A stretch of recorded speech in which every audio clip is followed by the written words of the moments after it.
Making sure that you keep your grade book consistently cleaned up and that all of the grades are in there is crucial throughout the school year, but it's critically important at the end of the year to ensure that the final grades are accurate.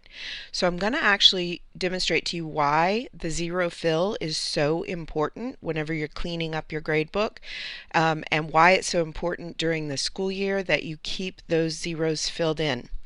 We're actually going to take Lieutenant Colonel Doremus's list here, and I'm going to show you what happens.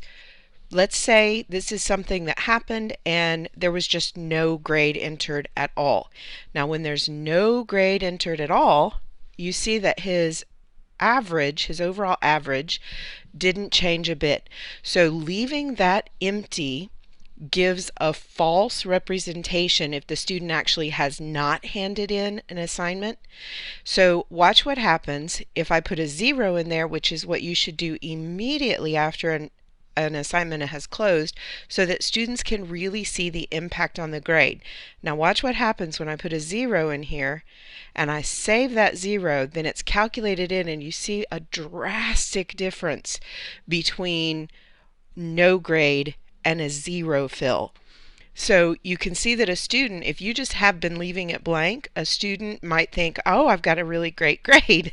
When in fact, you go through there and you put those zeros in, it has a dramatic difference on their overall average and can be shocking and frustrating and disappointing for them at the end of the year.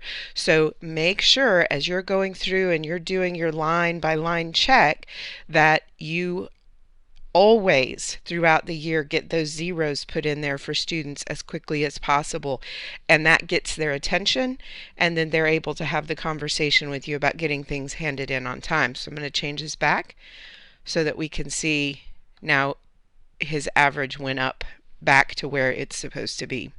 So you can see how critical those 0 fills are.